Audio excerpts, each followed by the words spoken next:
Okay, I'm going to go ahead and get started. I think we'll probably have some stragglers that are coming in as in the next few minutes. Just trying to make sure everybody's able to get on. Okay. So y'all, I'm excited. This morning we have Cliff Johnson with us, and he is the director of the MacArthur Justice Center and a law professor at Ole Miss. He is somewhat new to Idlewild, although we have put him to work in a lot of ways since even before he formally joined the church. So he doesn't feel that new to me at this point, but technically he is. So we are really grateful that he is here today. He has helped us design this whole anti-racism course, and today we're handing him the microphone so that he can tell us about the racism that he sees manifest in the American criminal justice system.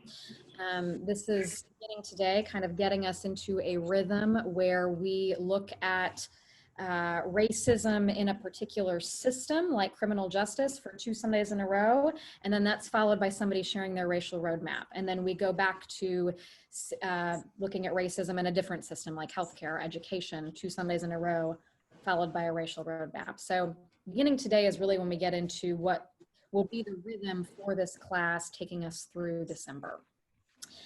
I'm going to turn it over to him in just a minute, but before I do that, we're going to begin as we have begun for the last month, and that is with some Lectio Divina and centering ourselves and turning off the noise so that we can hear God's voice loud and clear in the midst of our own. So today I'm going to read both of these quotes side by side, not separately. The first is from scripture, from Jeremiah 7, and the second is from the Dr. Martin Luther King Jr. And after I read them, we're going to observe a minute of silence where I will invite you to meditate on that word or that phrase that's particularly striking to you, and then we'll share it in the chat as you feel led. But before I read, I'm going to ask y'all to join me in a moment of prayer. Let us pray. Oh God, by your grace, open us. Open our hearts. Open our minds. Open this space to one another, to our deepest and truest selves, to your word, both ancient and new. In Christ's name we pray. Amen. A reading from chapter 29, 7 of Jeremiah. But seek the welfare of the city where I have sent you into exile, and pray to the Lord on its behalf, for in its welfare you will find your welfare. And from Martin Luther King Jr., I have almost reached the regrettable conclusion that the Negro's greatest stumbling block in his stride toward freedom is not the white citizen's counselor or the Ku Klux Klanner, but that white moderate who is more devoted to order than to justice, who prefers a negative peace, which is the absence of tension, to a positive peace, which is the presence of justice.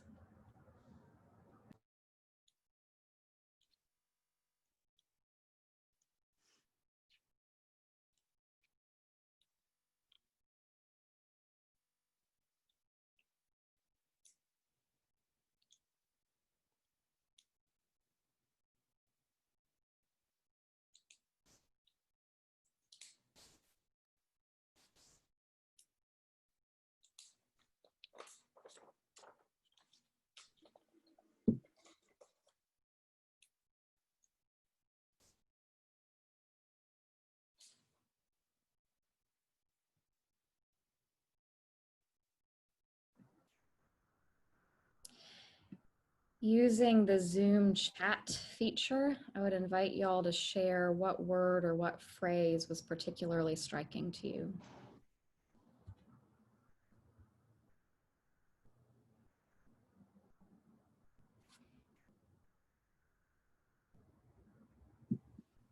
Welfare, absence of tension, negative peace, positive peace, find your welfare, who prefers, committed to order, presence of justice, positive peace, white moderate.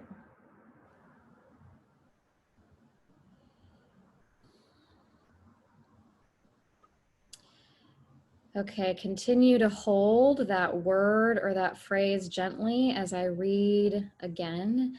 And this time, in the minute of silence that follows, I invite you to think about how this particular word or phrase is God speaking to you and to us today. What's the call in it? But seek the welfare of the city where I have sent you into exile, and pray to the Lord on its behalf. For in its welfare, you will find your welfare. I have almost reached the regrettable conclusion that the Negro's greatest stumbling block in his stride toward freedom is not the white citizen's counselor or the Ku Klux Klanner, but the white moderate, who is more devoted to order than to justice, who prefers a negative peace, which is the absence of tension, to a positive peace, which is the presence of justice.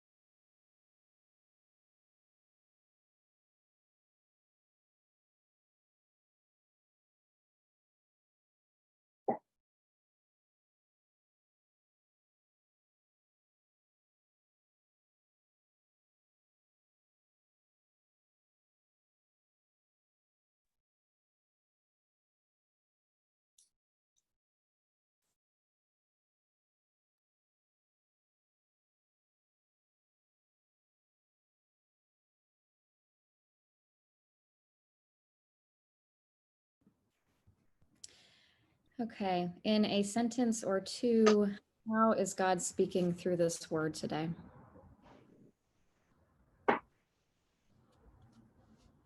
Seeking collective welfare, God's gracious welfare. Maybe I need to look at the privilege of preference.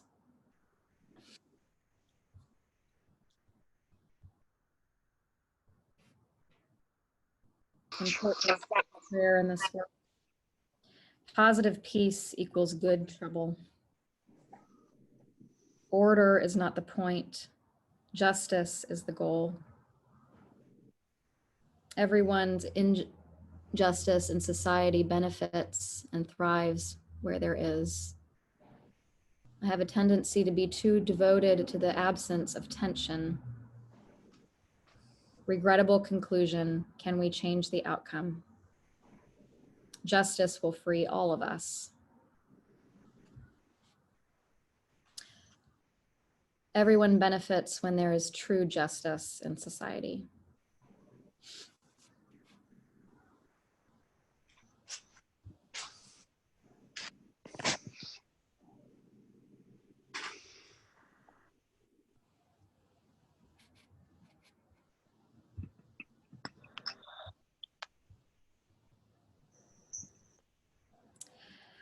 All right, Cliff, I think I'm going to turn it over to you. Thank you all for taking this time.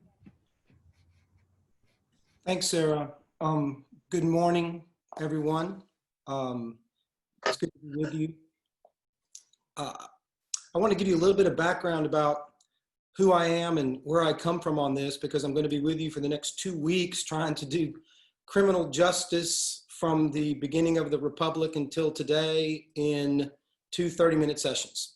And I want to talk to you a little bit about how I come at this, because we all come to these issues from different places and with different filters. And I want to tell you a little bit about myself quickly, recognizing that time is of the essence.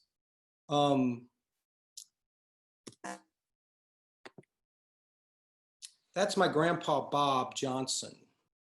My grandfather, I'm named after my grandfather, James Clifton Johnson. I'm James Clifton Johnson II. They skipped a generation with my dad. This is 1940 at the infamous Parchman Prison Farm. My grandfather lost his farm in Tylertown. This is the big state prison in the Mississippi Delta. He lost his farm, and because he was a fiddler and the governor was in the Fiddlers Association, he gave my grandpa Bob a job from 1940 to 1943 after my grandfather had already left home, running Camp 7 at Parchman Farm. Can you guys see my arrow when I move it on the screen? Yeah, so these are trustees back here who worked at the farm and helped oversee the working farm at Parchman. My family members, I've asked over time, remember conversations at the table where my grandpa Bob talked about the use of Black Annie at Parchman for disciplinary purposes. And Black Annie was a leather strap that was 3 feet long and 6 inches wide. He would talk about people being beaten so hard that they urinated on themselves and threw up. We never knew exactly how often or whether my grandfather used Black Annie or whether he had trustees use it on other inmates. But I'm very much connected to this story of control and order and oppression through my own family. My family is from Tylertown, Mississippi. My dad grew up on a dairy farm. My mom grew up on kind of a hard scrabble cotton farm where the 8 children were the workers. And I am a child of the church. I grew up in my early years in the Southern Baptist Church. That didn't take, and later in life became active in Alliance of Baptist Churches, which are more progressive Baptist churches. And then, ultimately wound up here at Presbyterian USA Church, where I'm trying to figure out predestination. Y'all can decide, explain that to me another time. But it feels very familiar and like home. But church has always been very important to me and to us as a family. And I come at this as a person of faith who believes in the church, believes that the church still matters. And the fact that I get to work on these issues every day as a civil rights lawyer in Mississippi, the fact that I get to think about these things from a legal perspective doesn't change the reality that everything I see in this space, of course, is colored by my upbringing and development and transformation as a person of faith and a member of a church and a shared community trying to figure out what the hell we're doing and why. So I'm part of this story, as are all of you. I'm not a PhD in criminal justice. I'm not an expert in critical race theory. I am just a lawyer who does civil rights work in this space, and these are my observations. The topic that was given to me was racism in criminal justice, and there was no punctuation around it. And I think it's important for us as we talk about this today, I think let's put a question mark at the end of it, because I think we need to decide collectively if we're moving towards some decisions about what we might do as a church and a community. I think an important first step is for us to answer that question out loud and not take it as a given. And maybe we need to talk it through. People say there's racism in criminal justice. Do we believe that? And if we're willing to say that out loud, then what does that call us to? And where does that take us? So I'm going to put a question mark at the end of it, and then I'm going to share my observations around it. I want to talk, as I do in my class regularly, I want to start out by talking about this notion of the status quo. My job is to be a reformer. The people at MacArthur in Chicago, the mothership for the MacArthur Justice Center, when I asked them about this job, what am I supposed to do? They said, heck man, you live in Mississippi, you work there, you decide, but we want you to reform criminal justice in Mississippi. We want you to bring about change in Mississippi, right? Easy, no problem. Just bring about change in Mississippi. I think we have to start with the recognition that while there's so much talk about change in the world and in the country, particularly now, the status quo works for a lot of people, right? There are people who are very much invested in the way things are.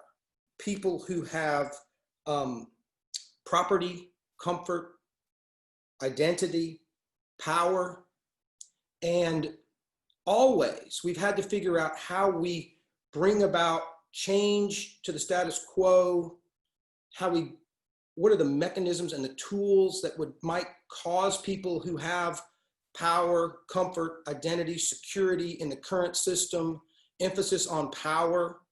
Why on earth would they relinquish that, right? If this system works for them, if we ask nicely, does it work? If we appeal to their sense of goodness and justice, if we post strongly worded Facebook posts, does that do it? What's it going to take? And my sense is that, we've seen this, and there are people who are much more knowledgeable students of history than I am. But typically it either, you're going to have some sort of selfless, altruistic relinquishment of power and place as a result of some epiphany or recognition that that is good and just. So perhaps that can happen. Maybe in the language of the church, you have some act of repentance and penance as part of something like that. Sometimes you can convince those in power that they can make changes and it won't cost them anything, so it can be mutually beneficial.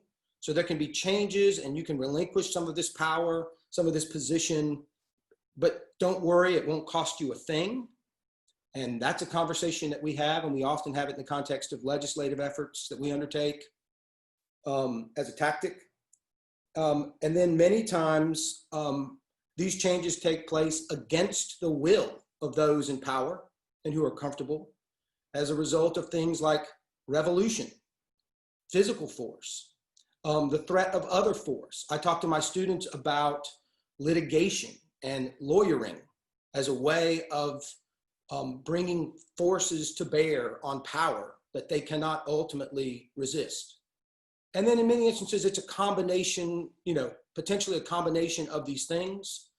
But I think we have to recognize on the front end that there is not consensus that everything is broken, that everything needs to be changed, that what we're doing doesn't work. And even to the extent that there is some degree of recognition that we have problems, that next step of changing the system, the status quo, that, that we're used to, and the things that we know is quite difficult. Fair? Okay, so with that background and perspective, and Sarah, I can't see the chat. And so if there's anything that comes up along the way, I'm gonna trust Charles, you and Sarah want to jump in, let me know, because I can't see the chat on the side. Okay, so we want to talk a little bit about what's been happening as we're talking about whether there's racism in the criminal justice system, and we try to get at kind of root causes of what has become a system of mass incarceration that I would argue disproportionately affects people of color. We got to talk a little bit about the manifestations of the current system and how we got there, right? So I really think a lot about, I chose that passage from the letter from Birmingham jail about order versus justice. The notion out there is that white folks prefer order to justice. And I want you to think about this for the next couple weeks as we try to figure out our place in this as people of faith, people of the church, followers of Jesus, residents of Memphis, progressive Christians. Do we want justice? Are we okay with order? Or do we have a strong preference for order? And we're going to get into that a little bit. So what we know historically was, in the South in particular, we brought a huge number of Africans to the United States to provide free labor to prop up an economic system that required huge amounts of free labor. Ultimately, at that end of slavery, we have that significant number of people who remain in the South, a number of Black now Americans are remaining in the South, but as they did during slavery, those people present a threat to white folks in power, right? If that significant number of Black residents who live very close to us on our land, in our communities, if they get power, be it political power or physical access to physical power and domination, white folks are in trouble, particularly in places like Mississippi. When you look at the numbers and the fact that there was times where you had more Black people than white people in Mississippi. Mississippi still has a 38% African-American population, the largest in the country. Tennessee's is pretty significantly lower, but there's been a lot of Black folks around us. In Memphis, of course, the numbers are quite different than the Tennessee as a whole. So there's been this need to control that. So we had slavery and the controls that existed then. Then we move into the Jim Crow era, right, where there's substantial lawlessness in our system. We're going to talk about policing next week, right? So policing, all of policing is next week. This is kind of getting set for the policing conversation. But where we have this, explosion of lynchings, physical violence, use of the criminal justice system to maintain control over a population that is large and seen as very threatening. Okay, so there's a lot that we could talk about there, but I'm not going to dig in there. See your history books. But then I want to talk about what starts happening in this era, because we know this spike happens dramatically in mass incarceration, right? So we're going to talk a little bit about politics, and before anybody gets nervous, everybody gets to share in the blame here. So I'm going to start with Republicans, but Democrats, hold on, your time is coming, right? So we start having conversations about Southern strategy and the recognition that if Black people and poor whites unite politically, that could present a political problem for, at this point, we're thinking the Republican Party, and the decision is made that we need to do those things that might drive a wedge between poor whites and Black people. And so now we have, as early, people think the war on drugs comes later, but Nixon starts talking about the war on drugs early on. We get into the Reagan era. The prison population in the United States almost doubles during the Reagan administration, right? Because there's all this tough talk about our inner cities and the threats that we face. We start moving along, and then right in here, Democrats get nervous. Oh my gosh, we're losing white folks. We need to be careful. We just nominated Michael Dukakis. That didn't go so well. We've got to become these new moderate, different, not wild-eyed liberal Northeast Democrats. So we're going to bring our man from Arkansas in here, and Bill Clinton's going to talk about 3 strikes and mandatory minimums, and Hillary Clinton's going to talk about super predators who were born evil and dangerous, and we got to nip it in the bud. And if that means putting people in prison at 14, we got to do what we got to do. And because of the proximity to the election, I do not want to talk about Joe Biden's role in all this during this period, but just suffice it to say, a lot of Democrats were on board here. And so we're having this tug of war for white voters. And as often happens in the United States, the appeal is one around race. Who are you? Who is them? What is our identity? And how can we hold on to white voters on the one hand, try not to alienate Black voters, and create coalitions that work? And we see this real interesting political identity tug of war. We see crack laws and very long sentences, and we see an explosion of incarceration over this 40-year period. Little dip down here. We can talk about that at some point with reform, but the story is still down here. The rate of incarceration in the United States is through the roof, right? We are all about putting some folks in jail. And so we create this structure and this system of punishment and response to perceived risks and threats. And we can talk about what it is we fear the most. And by gosh, we are locking folks up. lo and behold, it turns out that we're not locking folks up in equal ways. And it turns out that people of color, our Black neighbors and friends and Latinx neighbors and friends are bearing the brunt of this, okay? So while, you look at the total state and federal prison population, all of a sudden you see significantly more Black and Hispanic residents than white residents. And I want you to look down here, the rate of imprisonment. White men, 392 per 100,000. Black men, 2,272 per 100,000. If you talk about the lifetime likelihood of imprisonment for US residents born in 2001, for all men, 1 in 9, white men, 1 in 17, Black men, 1 in 3 chance that you will be imprisoned if you're a Black man born, a Black boy born in 2001, 1 in 5 for Latino men. You see similar disparities with women. Okay, so what we know, and we'll talk about what might be the causes of this. There's some questions that could be asked, right? I mean, it could just be that melanin makes you crazy and it makes you a criminal. And so one argument could be they just commit a lot of crimes and that's bad, but we need to respond and make sure that we're safe. Hate it for them, but those genetics just do something to them. Could be something about poverty and location and where you live and access to education and access to pre-K and access to healthcare. Could be something about policing. What do we know about how often white people commit crimes compared to Black people? And how do we answer that question and what impact does that have? And some of those conversations we're gonna have next week around policing, but for whatever reason it might be, we see this, okay? We see these disparities. And just so I don't let my Tennessee friends get too cocky about, we ain't Mississippi, what you can see here is if you look at the incarceration rate overall, as compared to Mississippi, this is too busy a slide. I'm gonna direct your attention to one thing. When you look at the overall incarceration rate, Mississippi is here at 626 and Tennesse's at 387.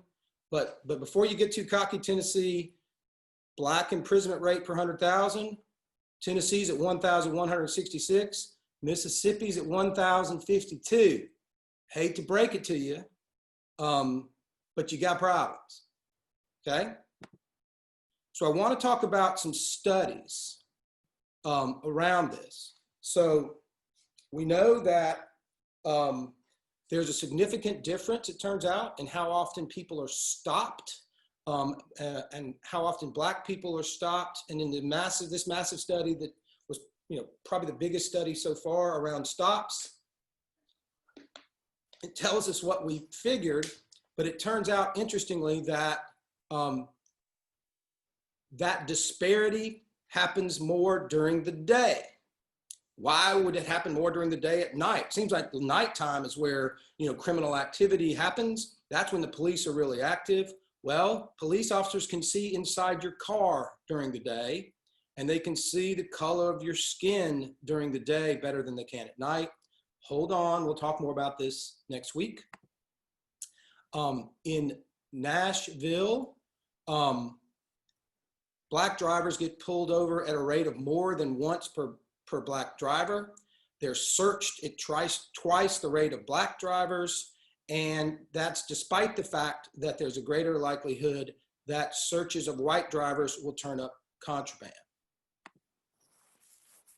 When it comes to marijuana arrests, Black people are 3.5 times more likely to be arrested for marijuana offenses, and that is despite the fact that both races use drugs at use marijuana at similar rates.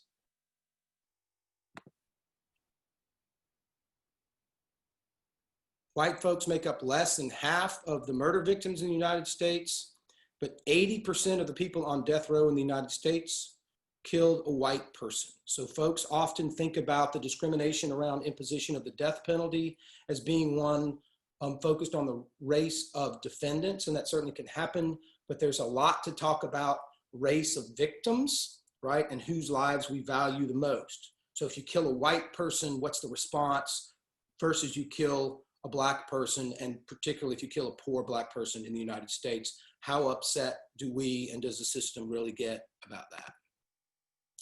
In Tennessee, African Americans make up about 17% of the population, but 44% of the people on death row. And between 2007 and 2017, 8 of the 9 death sentences handed down were to black defendants.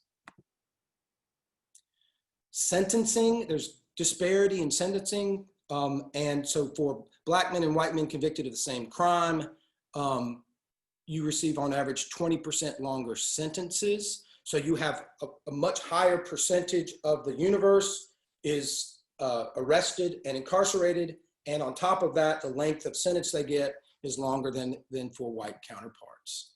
Boy, oh boy, this is one that we could talk about a long time, but this whole notion of who's on parole or probation, on government kind of oversight and control. 1 in 23 black adults in the United States is on parole or probation, 1 in 81 white adults. And remember that African Americans make up about 13% of the population. They're 30% of the people on parole. We should probably do another class on the effects of probation and parole on your ability to kind of move back into society. Bail is a significant issue. You may have heard about the movement around money bail. So when you are arrested and awaiting trial, the presumption is that you would be released, right? You would enjoy your liberty until you've been found guilty of a crime. And the presumption is that you'll be released unless you are a flight risk or a danger to the community. And judges make determinations within 48 hours after someone's arrested as to whether or not they'll get to be free pending their trial. In Mississippi, that trial could not happen for 2 years. Your indictment may not happen for a year because we don't have a time limit on how long you can be detained post-arrest and pre-indictment. And if in that first 48 hours, money bail is imposed at an amount you can't make, it's tantamount to a detention order that could result in you being in jail 2 or 3 years without ever being convicted of any crime. We litigated a case with a plaintiff in one instance who had spent 4 out of the last 6 years in jail and never been convicted of any crime because of lengthy pretrial detention and money bail practices. And of course, because black and brown people are disproportionately poor, bail impacts them in different ways. And we've done a lot of litigation at MacArthur bail practices, and you guys have problems in Tennessee as well. So when we think about this notion I was talking about before of control, order versus justice, what are we afraid of? We can have long conversations about unconscious racism, implicit bias. What are the inputs that affect the way we feel and what we feel like we need to be protected from? But I really like to think a lot about local news reporting and what it does. And boy, I've been hanging out in Memphis. I think I told some of y'all we have an apartment in Crosstown. I watch Memphis news stations. I'm going to try to share this video with you guys. Charles, I can see you in my little box here. So if you'll give me the thumbs up when you can see it and hear it, that'd be helpful. Okay. Let's see if this works.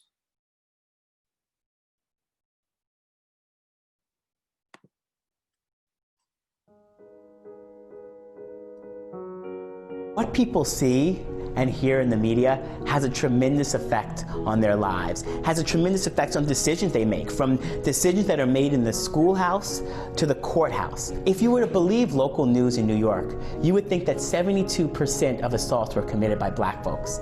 But that number is not even close to correct when you compare it to NYPD arrest records. This type of overrepresentation, sends a message that it's okay and it's justified to fear black folks.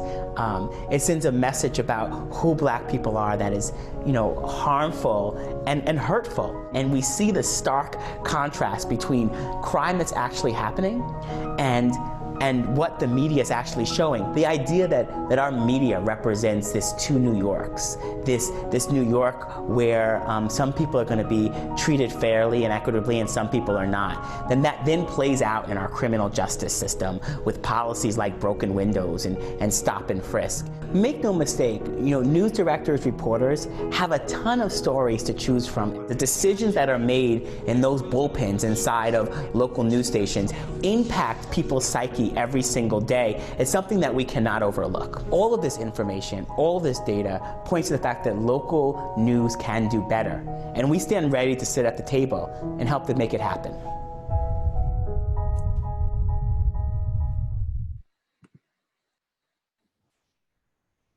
Hey, Cliff. Yep. Ask me to tell you when you have a few minutes. Thanks.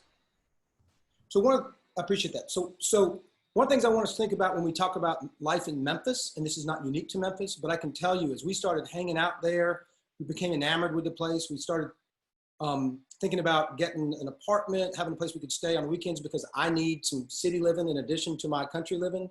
My wife could stay in the country. I need a little city. I'm from Jackson. It's also a little gritty. What conversations do you think people from Memphis had with us when we started talking about the possibility of getting a place in Memphis? Let me tell you, if you want to talk about safety, ask a Memphian about where you might want to get a place to live. North of here, south of there, don't go west of there. What's the name of the neighborhood? What's the street? Be careful, it's dangerous. My son moved to Memphis and his observation was that new people moving to Memphis can get really excited about Memphis. Memphis is hot, by the way, if you don't know that, outside of Memphis. People think it's cool. And the biggest buzzkill there is around talking about Memphis is from people who've been in Memphis a long time, who seem surprised that people think Memphis is great and only want to talk to you about how dangerous it is. I contend that years and decades of the first 7 minutes of every Memphis newscast being a parade of young Black men arrested for crimes has had an impact on people in Memphis, particularly on white people in Memphis. Crime is a reality. I'm not pretending that it's not, and people do get actually hurt. I'm not pretending that they don't, but I think this conversation about what we fear and who we fear and why is an important one, and how it has impacted our desire for order versus justice, and some of the decisions we make about how we order our lives, both individually and as a community of faith and as a church. Decisions other churches have made about where they go and where they move are important.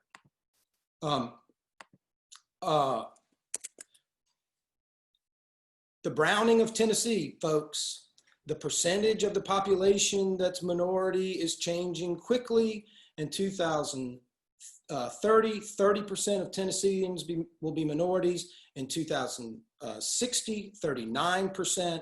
The minority groups are changing. There's greater diversity coming. So if you start thinking about the intersection of criminal justice and the demographics of your state, and then I'm moving quickly, Sarah, the economic realities that if you have a higher percentage of minority population, you have aggressive criminal justice efforts that incarcerate a number of people or that create barriers to kind of peaceful living.